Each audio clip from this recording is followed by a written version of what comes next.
Looking good.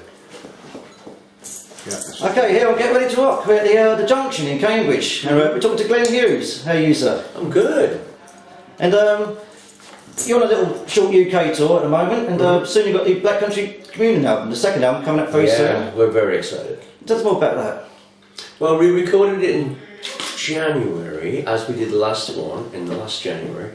The reason why we're having two albums in a year is because when we go out and tour this summer, we wanted to have the availability to play a lot more songs, rather than having one album and cover songs and you know. So we went in and we cut another album. And people are asking why. Well, why not? I mean, it's not like 20 years ago when it's all corporate and you've got to have many videos and you've got to have this and that. It's a different time now, and I think in many ways, it's like going back to the 70s. In many ways, it's like make an album tour and then straight away make another album. Purple did, Zeppelin, Sabbath. We all did an album a year, and even in the 60s, the Beatles and the Stones were doing one every 10 months. So I like to write, and so we have the songs. I think you should record them. And obviously, for the next tour, we have much more material to choose from. A lot. I mean, and the second record is loaded with rock tracks. So it's just a bigger brother than the first album. It's got more muscle on I think on this one. So these songs were written to play live. So we're all really excited. So are these all brand new compositions? Are they ones that are left over? All brand new. Brand new, absolutely brand new. Nothing is from like '09. It's all recorded. I wrote most of the album in my studio last August, September, October, and I needed some extra time. And Kevin asked me to come up with the backbones of the album, which I did, and I run it by Joe, and he was happy with what I came up with. Excellent. And tell us, you've got a new book out on you at the moment, an autobiography. Yeah. Deep Purple and Beyond. Sings from a rock star. It's quite a long title, but it's it is. And when people write books, the publisher normally likes to choose the title. I had a couple of other titles which I thought were groovy, but they want to press the flesh with the Deep Purple thing, which to me, everybody knows I was in the band, but it's such a long time ago. The book is out now organically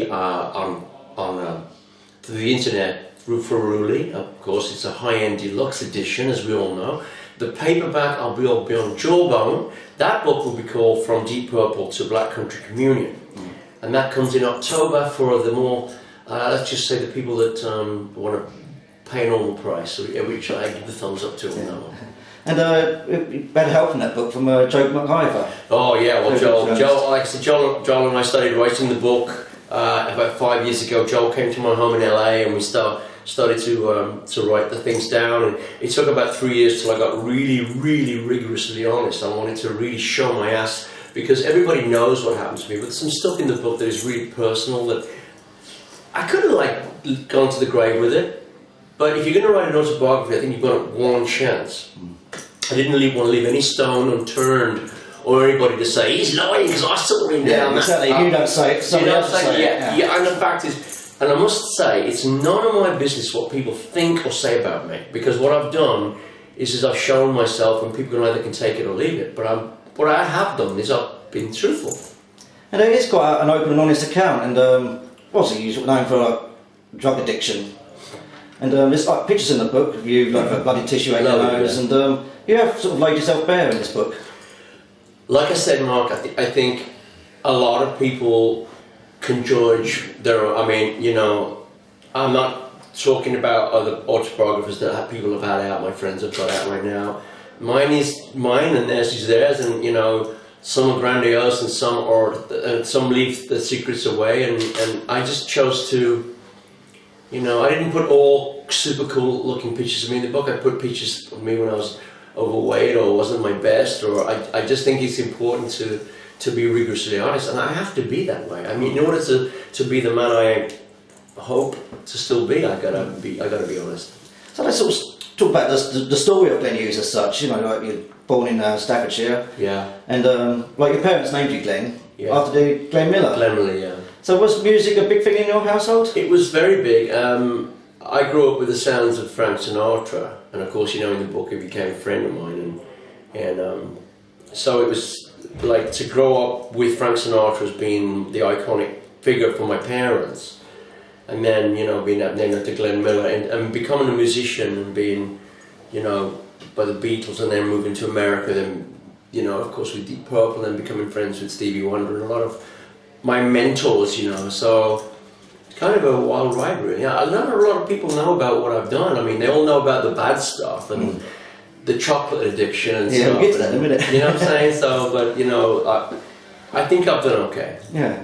And like you first sort of made your name with Trapeze, but before that you had a band Finders Keepers. Tell us a little bit more about them. Well, that was a band where Mel Galley was the guitar player and I was only 15 or something, and I was playing in a band called The News on guitar. Mel said there's a spot in the band, there's the bass player's retiring, he wants to do something else, and he said, you want to play with me? And I said, anything to play with, I'll play anything, trombone, whatever, as long as I can play in a band with you. So I switched to playing bass, and that was fateful really. I don't know if I would have ever gone on to be a world-class guitar player, although I really enjoy playing guitar. But it was an opportunity for me to follow my karma. I really believe in fate. I believe in what is laid out for us. I believe in action. I don't really, like I said last week, I'm not really a man of words. I like to just be in action because people can talk all, you know, all the shit they want. I just like to be in action. And for a long time there, I was like off the field. I wasn't on the game, was I? So, but now you can say I'm not a sub anymore. I'm definitely in the starting 11. I'll say you very successful Trapeze, and then you get the big call from Deep Purple. And next minute you're playing in front of 200,000 fans at California Jam 1974. And what kind of adrenaline rush was that? Well, I'd been in the band about a year, and exactly a year actually, and we'd done Burn, and we were about to do Stormbringer. And this is when the band were new with David, and Richie, John, and Ian were all probably the best friends we ever had at that, because you know the story with Gillan and Blackmore, they never really liked each other from the start. But on Burn, there was a great camaraderie, because Richie could sort of control David at that point, because he was new. And Richie and I didn't have a problem, so he was sort of like the best ever they'd got along was then. And you can see that Burn tour with that huge gig, the band was really happening. So it was a great event.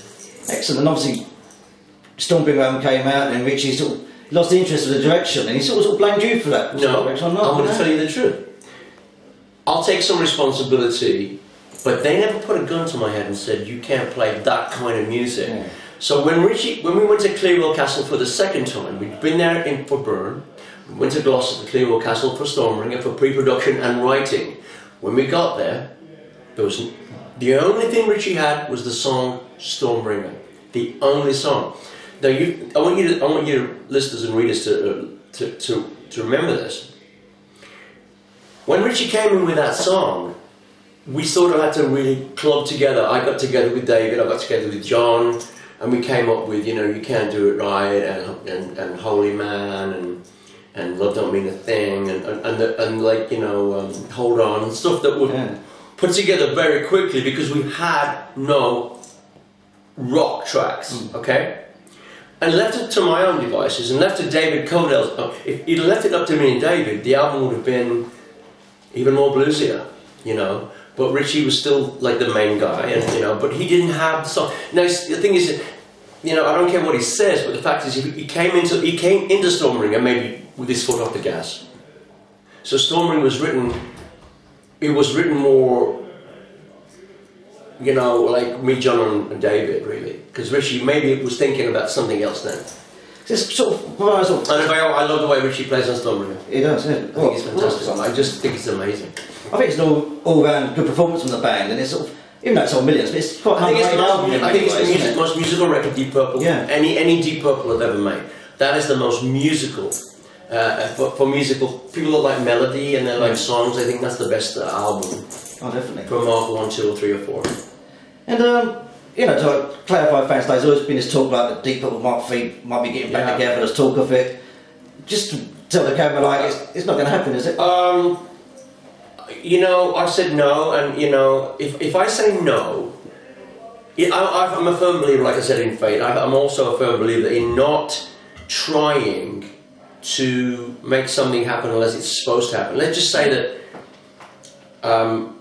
it's been put into position, you know, and our friend Drew Thompson is working behind the scenes doing stuff, but the fact of the matter is until I get a call from him telling me it's on, it's not on. So every fan in rock wants to see one more reunion, right? They want to see one more reunion, and that would have to be Purple.